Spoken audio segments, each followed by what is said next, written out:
परेशान चालू लंबोदर पे सुन ले मोती कर ले सोती आलिए दे किसान चालू लंबोदर पे सुन ले मोती कर ले सोती आलिए दे किसान परिवार से हूँ और मेरा बेटा एक किसान परिवार का, इसमें किसान परिवार का खून है, तो वो इतना मजबूत है कि वो कोरोना जैसी बीमारी से उसको कुछ भी नहीं होने जाना। मैं माँ हूँ, आप भी जानते हैं कि माँ होती है बच्चों को लेकर कितनी सेंसिटिव होती है, लेकिन मतलब मुझे लगा कि मैं किसान परिवार से हूँ तो मुझे जाना चाहिए।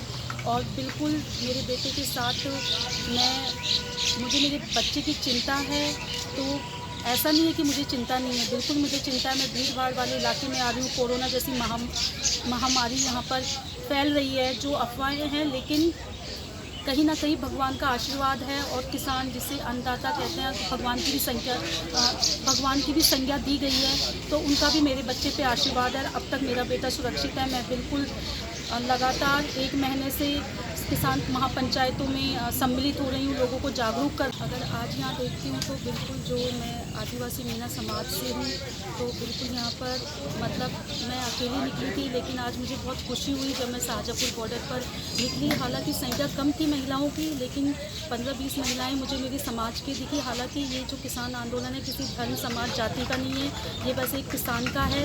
लेकिन आज मुझे खुशी हुई कि मेरे आदिवासी समाज से भी महिलाएं निकल के आ रही हैं, तो बिल्कुल उनमें कहीं ना कहीं मैं एक उम्मीद की किरण हूँ। और मुझे खुशी है कि मतलब मैं अकेली निकली थी, लेकिन अब महिलाएं धीरे धीरे निकलने लगी हैं, और मुझे उम्मीद है कि बिल्कुल और भी निकल के आएंगी। ये किसी एक का आंदोलन नहीं है, ये आदमी का आंदोलन नहीं है, ये पुरुष और नारी दोनों का बराबर आंदोलन है। और देखो, अगर हम ये सोचेंगे कि ये आंदोलन पुरुषों का है, महिलाओं का नहीं है, तो ये सबसे बड़ी बेवकूफ़ी होगी। बिल्कुल ये एक पूरे उस परिवार का, किसान परिवार का आंदोलन है। तो मुझे लगता है कि बिल्कुल पुरुष निकल सकता है, तो नारी को भी निकलने की ज़रूरत है, और बिल्कुल निकल रही है। मलाल नहीं होना चाहिए कि मैं एक किसान परिवार से थी, और जब मेरे किसान भाई बहन सड़क पे बैठे हुए थे तो मैं नहीं निकली। तो मुझे लगा कि बिल्कुल मैं किसान परिवार से संबंध रखती हूँ, तो ये मेरा फ़र्ज़ है, बिल्कुल मुझे निकलना चाहिए। और जो हमारा हक है, जो हमारा अस्तित्व है, उसकी लड़ाई लड़नी चाहिए। माँ हूँ तो बिल्कुल मुझे मेरे बच्चों की चिंता है, और बिल्कुल लेकिन मैं कोई सेफ्टी को लेकर घर से नहीं निकलती हूँ। बिल्कुल ऐसा सोच के नहीं निकलती, क्योंकि मैं मेरे ही भाइयों के बीच में जा रही हूँ, मेरे ही भाई बहनों के बीच में जा रही हूँ। तो मुझे नहीं लगता कि वहाँ पहुँचने में, उनके बीच में पहुँचने में मुझे या मेरे बच्चे को कुछ नुकसान होगा। और पिछले 1.5 महीने से मैं इन लोगों के बीच में हूँ।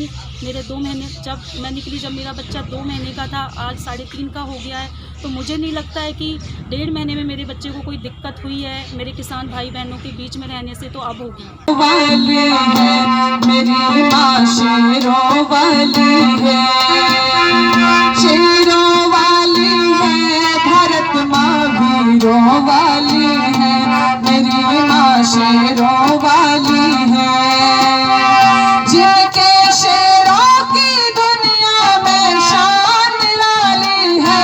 मेरी माँ शेरों वाली है, मेरी माँ शेरों वाली है, जिसके शेरों की दुनिया में शान लाली है। मेरी माँ शेरों वाली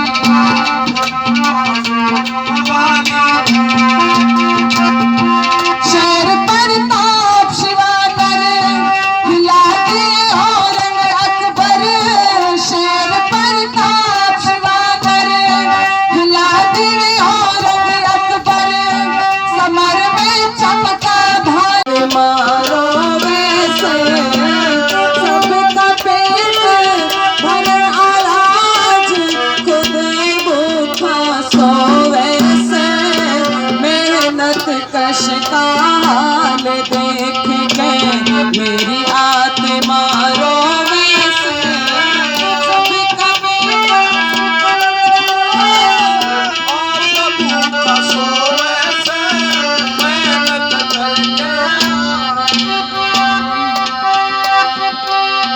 गर्मी सर्दी परेशान लाली है। मेरी माँ शेरों वाली है, मेरी माँ शेरों वाली है।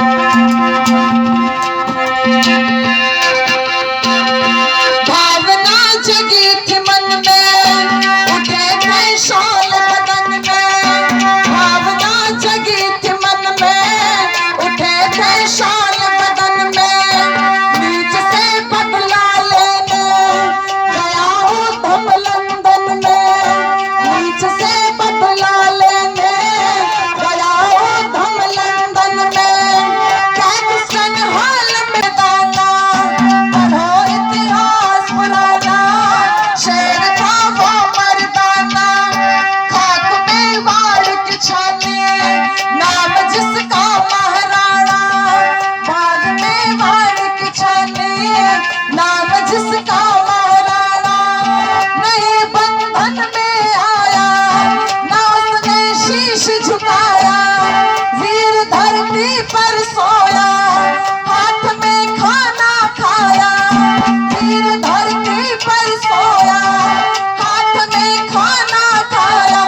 का फिर भी बड़ा टोटा से।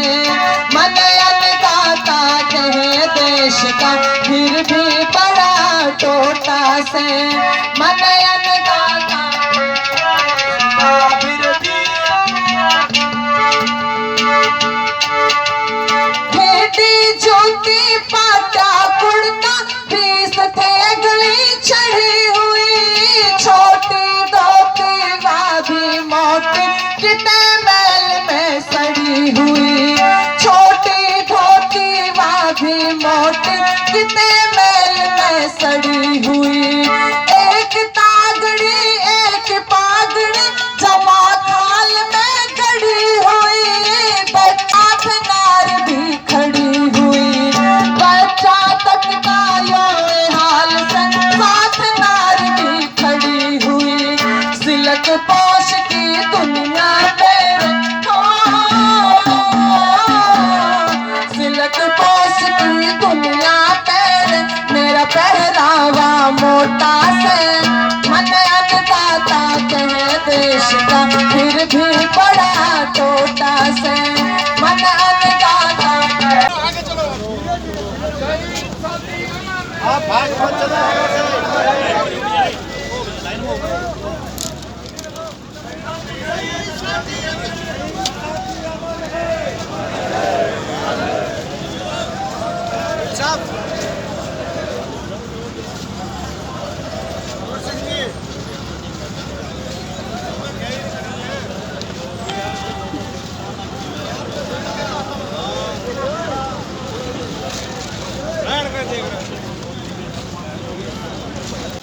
संघर्ष हमारा नारा है।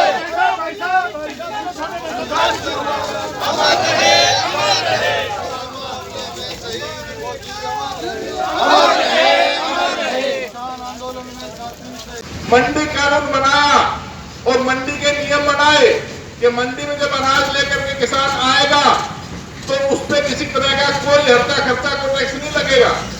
और जो भी उसका पल्ले डालेगा, जो भी उसके तमाम जो खर्चे हैं जिसको लाला लोग काटते थे और उसको फसल का आधा भी भाग देते थे, आधी भी कीमत उसकी नहीं देते थे।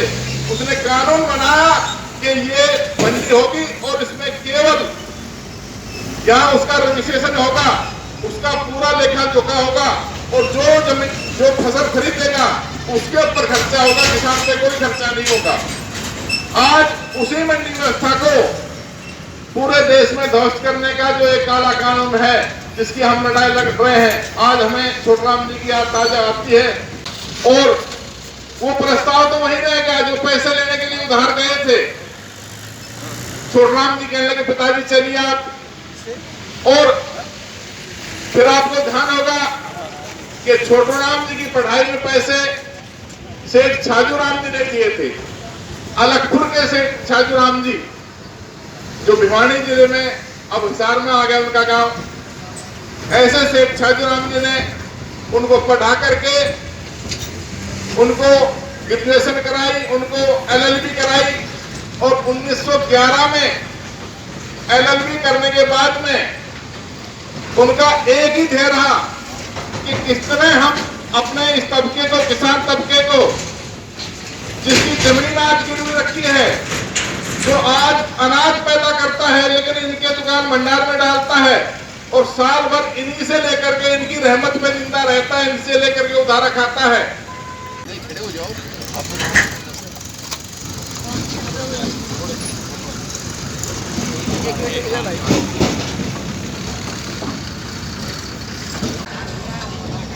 जो एक एक मोर्चे पे बैठकर जिनके परिवार है, जिनके खेत है, चाहे वो मजदूरी करता है, क्योंकि 26 नवंबर को इस देश के किसान ने अपनी खेती और नस्ल को बचाने के लिए दिल्ली कूच का आह्वान किया।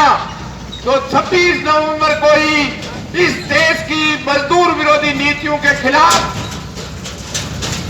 देश के मेहनतकश मजदूर और कर्मचारी ने पूरे देश को आम हड़ताल करके किसान मजदूर की एकता स्थापित करने का काम किया है।